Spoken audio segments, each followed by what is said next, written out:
Hello there, I'm Nadia Azmi and this is Nightline. Here are the top stories. Thailand, Cambodia agree on ceasefire after deadly border clash, says PM. And participants urged to observe law, ensure safety during anti-government rally.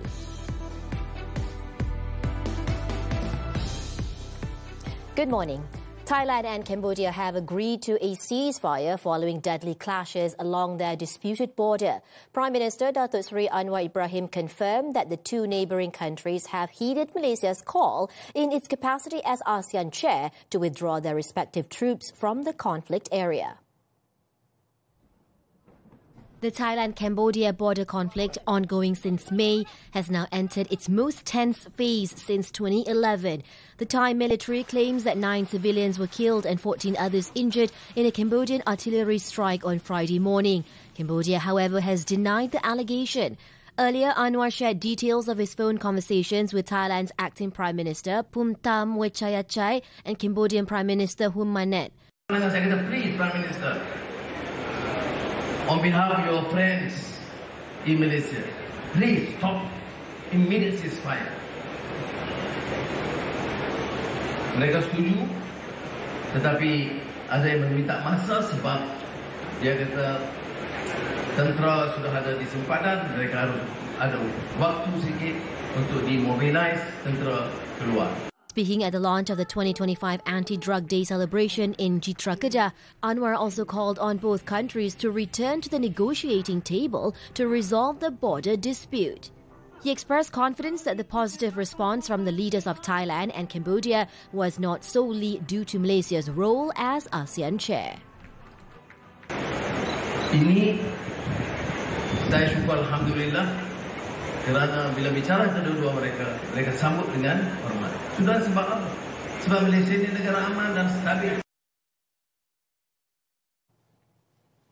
Earlier, acting Thai Prime Minister Phumtham Wechayachai said that Thailand has no objection to a ceasefire in its ongoing border clashes with Cambodia, but seeks greater clarity on the terms. Phumtham said that Thailand agreed in principle with his Malaysian counterpart's offer to mediate in the conflict. He added that he had asked Anwar to ensure a concrete commitment and guarantees that similar incidents would not happen again. Reports earlier indicated that Cambodian Prime Minister Hun Manet backed Malaysia's proposal for a ceasefire. However, the Thai Foreign Ministry said Thailand rejected mediation efforts by third countries and insisted that the situation be resolved only through bilateral talks.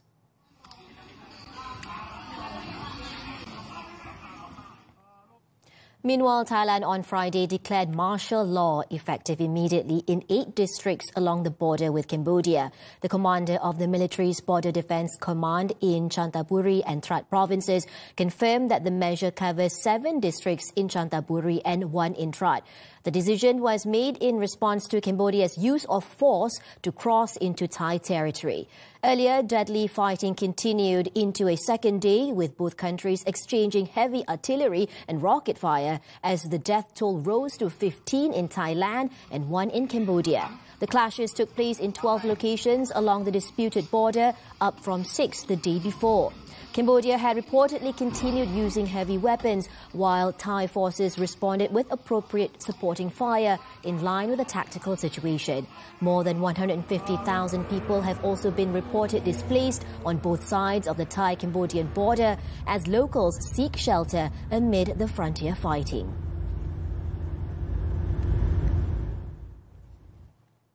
The Malaysian Embassy in Thailand has issued a travel advisory urging Malaysians to avoid non-essential travel to areas near the Thai-Cambodian border. In a statement on Friday, the embassy advised Malaysians to avoid travel to Preah Vihear and Odar Menchay provinces until further notice, amid escalating tensions between Thailand and Cambodia. The embassy also said it is closely monitoring developments and remains committed to the safety and well-being of Malaysians in both countries. Malaysians in Thailand and Cambodia are also urged to remain vigilant as well as to adhere strictly to instructions and advisories from local authorities and government agencies.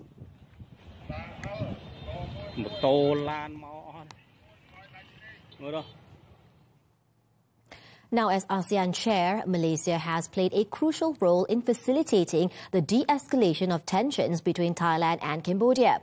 According to geostrategist Azmi, the Prime Minister's diplomatic approach to the situation was instrumental in gaining the trust of both sides and encouraging dialogue over confrontation.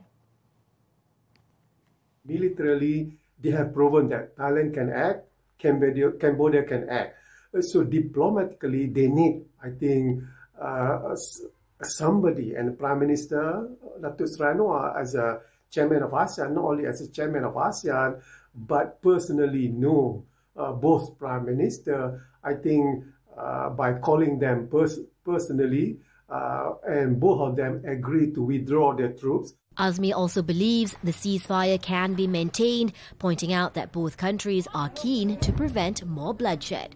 Both Cambodia and Thailand can't afford, and they knew that they don't want this escalation to be blown up into a bigger conflict. So with Prime Minister Datuk Seri Anwar assurance personally that he will do his best so that it can be resolved diplomatically, I think both Prime Minister Cambodia and Thailand do really appreciate Prime Minister of Malaysia intervention.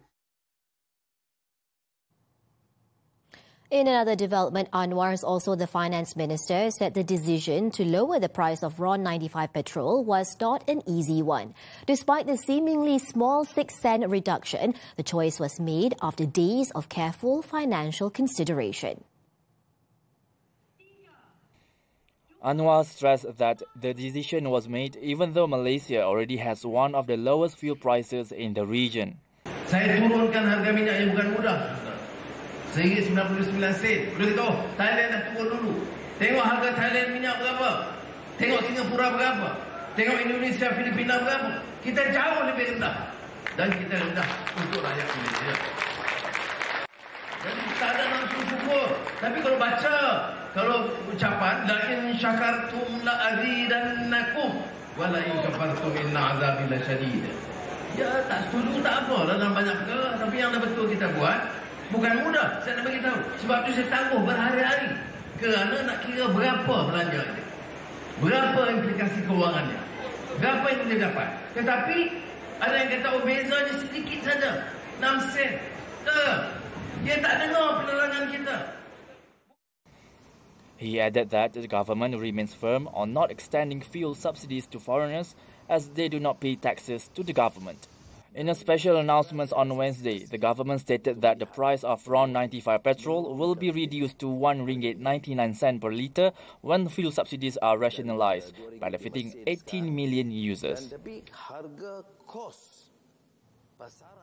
The Prime Minister has instructed the Health Ministry to expedite the recruitment of over 4,000 government doctors, including those on contract appointments. Unity Government spokesman Datuk Fahmi Fadil said Anwar raised the matter during a cabinet meeting he chaired on Friday. According to Fahmi, Health Minister Datuk Seri Dr. Zulkifli Ahmad has given his commitment that the process will be simplified without compromising procedural integrity. Pada mulanya, pihak Kementerian Kesihatan menjangkakan kebanyakan ataupun kesemua daripada jawatan ini akan dapat diisi menjelang bulan November. Tapi Perdana Menteri berpandangan ini terlalu lewat. Jadi akan dipercepat proses tersebut. In a special announcement on Wednesday, the Prime Minister said that 4,325 new doctors, including those on contract, would be hired this year to enhance service delivery. Anwar said the reason behind the increase in the number of posts for doctors and medical officers is to ensure that the people receive the best possible healthcare services. Participants of the anti-government rally in the capital on Saturday are reminded to comply with the law and help maintain public order and safety during the gathering. At the same time, Inspector General of Police Datuk Seri Muhammad Khalid Ismail assured that the police will ensure public safety is preserved throughout the assembly. In a statement, he advised members of the public not involved in the rally to plan their journeys in advance and check for the latest traffic updates. This is to avoid any inconvenience or delays, as traffic flow is expected to be slightly affected during the protest. The top cop also stated that the police remain committed to upholding public safety while fully respecting the people's rights and freedoms. Authorities also believe that a balance between democratic rights and the rule of law can be achieved through close cooperation and a shared sense of responsibility. The police is also committed to acting as a facilitator to ensure the gathering proceeds smoothly, safely, and with respect for the shared public space. Meanwhile, acting Kuala Lumpur Police Chief Datuk Muhammad Yusof Jan Muhammad said traffic diversions involving 16 major roads will be activated if necessary during the anti-government rally scheduled for Saturday. This is to ensure smooth traffic flow in the capital and the safety of all road users. Rally participants are expected to gather at 5 key locations across the city before marching and converging at Dataran Merdeka.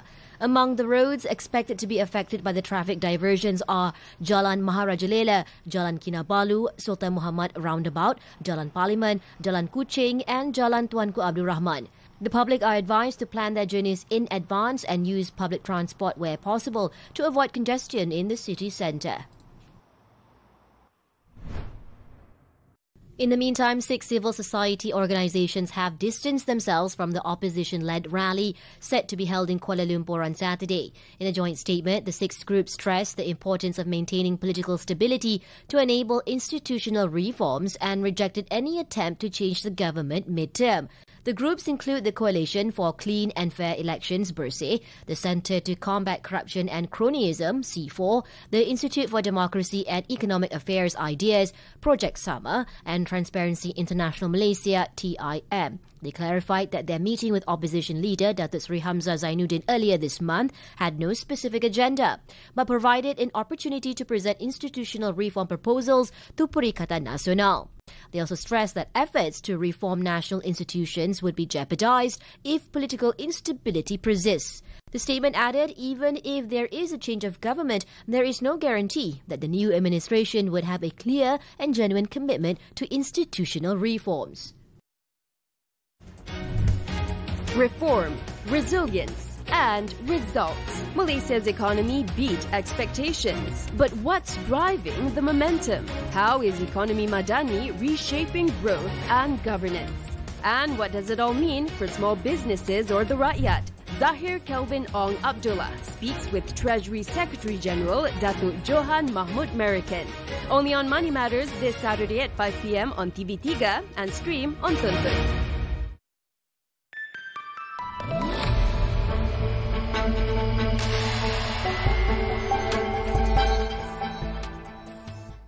Bursa Malaysia has been recognised as one of the top 50 public listed companies PLCs in the ASEAN region. It was also named among the top 5 PLCs in Malaysia at the ASEAN Corporate Governance Awards held on Thursday night.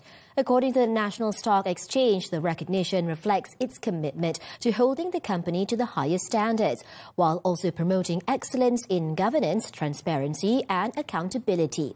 It added that strong corporate governance is also the foundation of a resilient and trusted capital market. The ASEAN Corporate Governance Awards is a biennial event that recognizes ASEAN PLCs for excellence in corporate governance. The awards honor top-performing PLCs with strong governance frameworks and practices that align with international standards. Crude palm oil prices is projected to remain stable in the second half of 2025, averaging between 4,000 and 4,300 ringgit per tonne. The outlook is supported by strong export momentum and the commodity's competitive pricing relative to soybean oil, which continues to boost global demand. Production costs are expected to decline, driven by higher fruit yields and policy support, such as Indonesia's B40 biodiesel program, which continues to strengthen global demand for palm oil.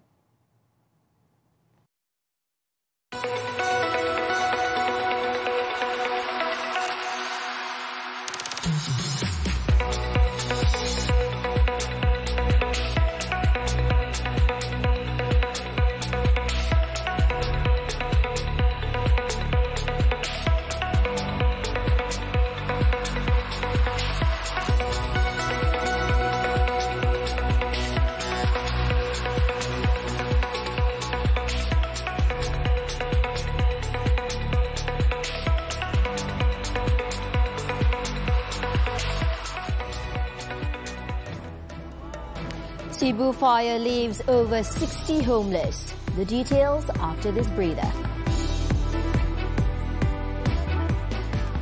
Heard the News is a News Straits Times initiative to help you improve your English and stay updated on the latest happenings.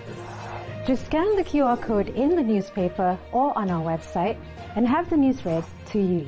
Read along, learn proper pronunciation, and improve your general knowledge. Leveling up is just a scan away. Heard the News? Read with me.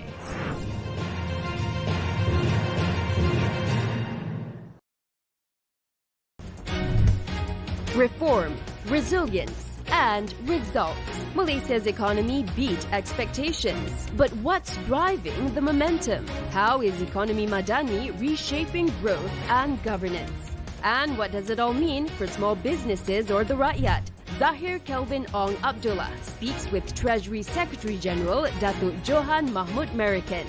Only on Money Matters this Saturday at 5 p.m. on TV3 and stream on Tuntun. Dari ratusan bakat dan puluhan idea luar biasa, hanya yang terbaik berjaya menambat hati juri. Tahniah kepada semua pemenang, pencarian pelakon drama sangat dan pitch story anda ke TV3. Inilah wajah-wajah dan karya yang bakal menggegarkan industri drama tanah air. Terima kasih atas sokongan anda semua. TV3 sentiasa bersamamu 41 tahun penuh drama.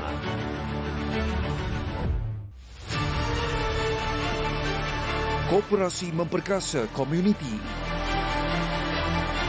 Ekosistem kukuh, mampan, inklusif. Memacu pembangunan sosio-ekonomi. Kupasannya dalam soal rakyat bersama Menteri Pembangunan Usahawan dan Koperasi Datuk Iwan Benedict, Sabtu 26 Julai 5.30 petang hanya di TV3.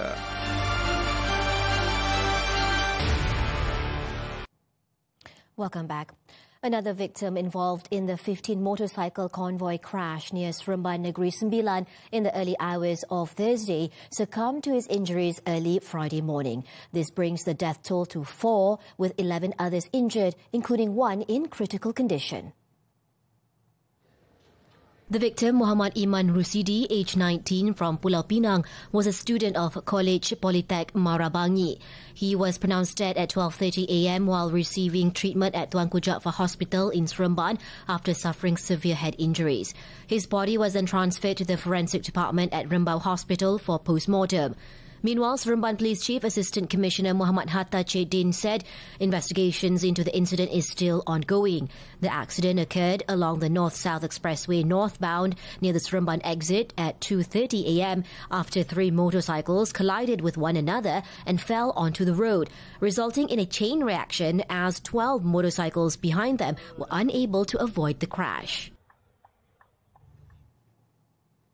2 foreign men shot dead by police in Cheras on Friday are suspected to be the masterminds behind a violent armed robbery gang that has been active since 2012. The gang, comprising 15 foreign nationals, is believed to be responsible for more than 50 robbery and housebreaking cases, resulting in losses exceeding 3 million ringgit. Acting Bukit Aman Criminal Investigations Department CID Director Datuk Fadil Marsus said police spotted the suspect's vehicle in Taman Pertama Cheras at around 3:45 a.m. The driver allegedly tried to ram into the police vehicle and fired shots at officers, forcing police to return fire in self-defense. Kita percaya ini tindakan mereka malam ni adalah dalam proses untuk mencari sasaran lagi untuk strike another target. So kita pintas dan berlaku tembak-menembak hingga menyebabkan keduanya tumpas. In search of their vehicle, uncovered 2 handguns, drugs and tools used for robberies and break-ins. The gang had been targeting luxury homes in the Klang Valley and were also active in Negeri Sembilan, Perak and Pahang. Authorities are currently hunting down the remaining members of the group. In Sarawak, the Customs Department foiled an attempt to smuggle over 42 kilograms of ecstasy with more than 7 million ringgit following 2 separate raids in Bintulu on July 4th. The first raid targeted a courier service company, while the second involved a sundry shop and a residential unit located along Jalan Tun Hussein On. The first operation uncovered a parcel containing 25.3 kilograms of ecstasy valued at over 4.2 million ringgit.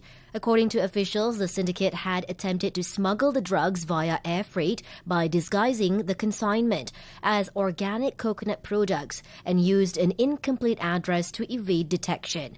The second operation led to the discovery of another package containing ecstasy weighing 16.8 kilograms worth 2.8 million ringgit. Authorities also seized 117,600 ringgit in cash. 2 suspects, a local man and woman, have been arrested to facilitate investigations. Both cases are being investigated under the Dangerous Drugs Act. Also in Sarawak, 66 people were left with nothing after a fire destroyed multiple homes at Kampung Hilir in Cebu on Friday morning. The 8:30 a.m. blaze, which affected at least 7 houses, 5 of which were completely destroyed, marks the second fire incident in the area within 10 months. Allahu Akbar, Allahu Akbar, Allahu Akbar. The Sarawak Fire and Rescue Department said an emergency call about the fire was received at about 8:13 a.m. 25 firefighters with 6 fire engines were then deployed to the scene. It took more than 3 hours to bring the flames under control, with the operation fully wrapped up by noon. Fortunately, no injuries or fatalities were reported. The cause of the fire and total losses are still under investigation. 6 individuals believed to be involved in the organizing of the controversial Ehati marriage motivation program have been rearrested by the Selangor Islamic Religious Department JAIS. The department has also identified 282 participants who took part in the program and will be called in to give statements to assist with the ongoing investigation. In a statement, JAIS said it has recorded the statements of 38 witnesses in relation to the probe.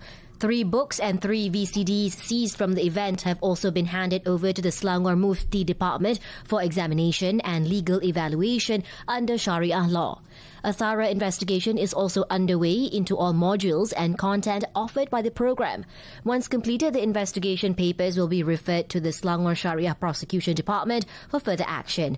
On July 16th, the husband and wife founders of the program, 1 of the children and 3 other individuals were remanded for 3 days to assist in investigations for insulting the modesty of a person, obscene acts and offensive behavior.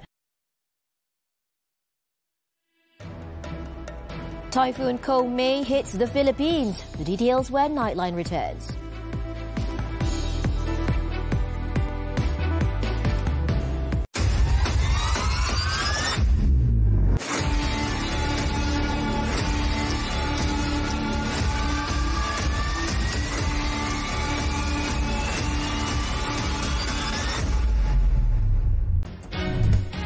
Reform, resilience, and results. Malaysia's economy beat expectations. But what's driving the momentum? How is economi Madani reshaping growth and governance? And what does it all mean for small businesses or the rakyat? Zahir Kelvin Ong Abdullah speaks with Treasury Secretary General Datuk Johan Mahmud Merican. Only on Money Matters this Saturday at 5 p.m. on TV3 and stream on Tuntun. Ejen mata, kerja kita belum selesai. Ejen-ejen muda kita dah sedia ke? Ejen Ali musim ketiga kini ditonton. Woohoo! Aksi lagi padu, drama lagi gempak. Tengok bila-bila kat mana-mana, stream je. Ejen Ali musim ketiga sekarang ditonton. Ya, itu yang sebaiknya. Langgan lagi layan. Bertindak segera.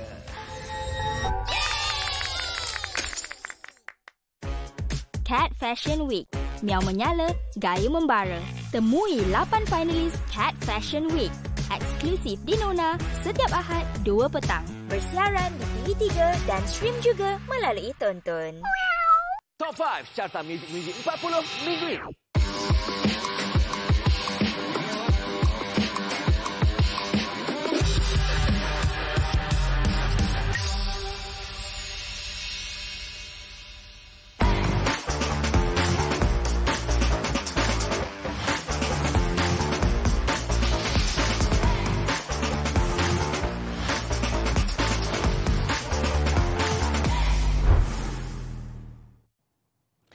news from the foreign front. Rescuers in northern Philippines picked up residents stranded by flooding on Friday as Typhoon Convoy was downgraded to a tropical storm hours after making landfall. The Natural Disaster Agency reported that schools remained closed and electricity was down across large areas of the country's largest island following days of monsoon rains. In Bulacan province, entire villages were reportedly submerged in waist-deep water.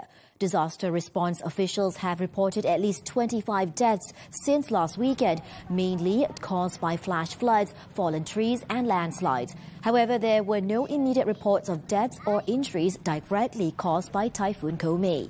The storm was expected to be gone from the Philippines by Saturday morning. U.S. wrestling icon Hulk Hogan has died at the age of 71. Born Terry Bollea, the Hulkster was pronounced dead at a hospital in Florida on Thursday after suffering cardiac arrest at his home in Clearwater. Officials confirmed there were no signs of foul play surrounding his death. Hogan began his professional wrestling career in 1977, rising to stardom after signing with the World Wrestling Federation, WWF, in 1983. The five-time WWF champion left a lasting legacy in the sport, known for his larger-than-life persona and his infamous run with the villainous New World Order. Trumpomania, rule again. Let Trumpomania make America. U.S. Secretary of State Marco Rubio on Thursday said Washington strongly rejects French President Emmanuel Macron's plan to recognize a Palestinian state, as President Donald Trump's administration announced it will not attend an upcoming UN conference on a two-state solution. Rubio criticized Macron's reckless decision, saying it serves Hamas propaganda and sets back peace. Israeli Prime Minister Benjamin Netanyahu, meanwhile, warned that it rewards terror and risks creating another Iranian proxy. Earlier, Macron said he would formalize France's decision to officially recognize a Palestinian state at the UN General Assembly in September. Macron's move would make France one of Israel's closest allies, the largest and arguably most influential European country to do so.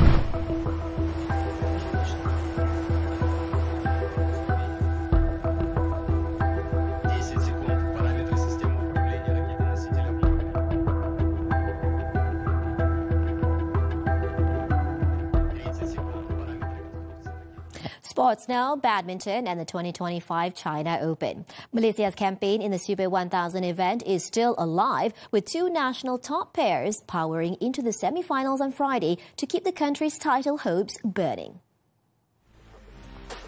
In the women's doubles, Politan and M. Tina booked their spot after ousting Japan's world number 8 pair Yuki Fukushima and Mayu Matsumoto 21-16, 21-12. The duo, set to achieve a career-high world number 2 ranking, will next face China's world number 7 Jia Yifan and Zhang Shuqian.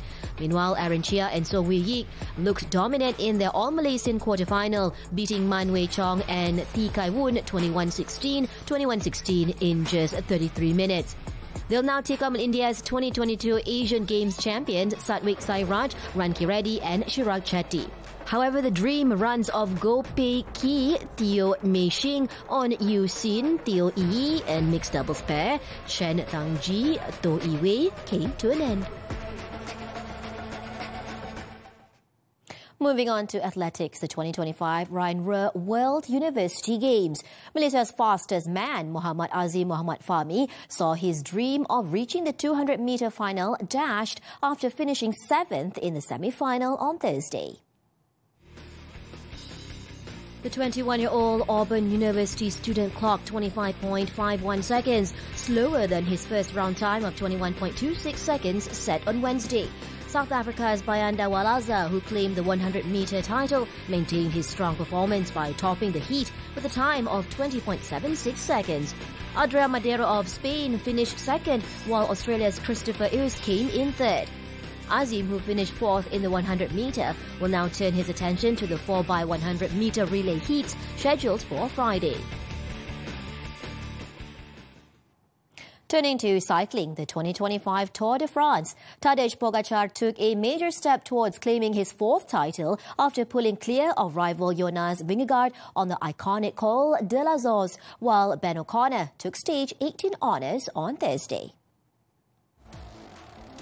The 171.5-kilometre stage from Vif to Courchevel saw the 26-year-old Slovenian surge away from his closest challenger in the final 500 metres, crossing the line 1 minute and 45 seconds behind Australian O'Connor, who went solo with 16 kilometres remaining.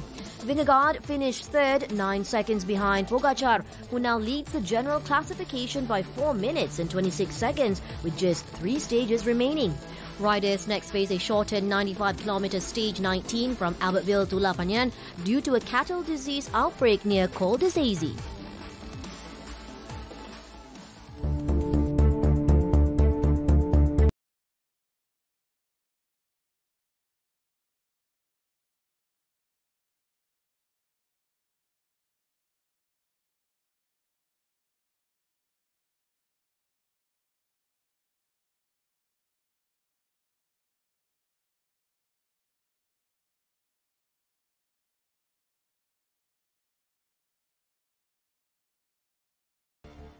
And that concludes Nightline this time around. Before we leave, let's take a look at how climbers in the French Alps are being forced to adapt as climate change melts glaciers, collapses rock faces, and makes once reliable routes disappear. With that, I'm Nadia Azmi. Thank you for watching and have a great weekend.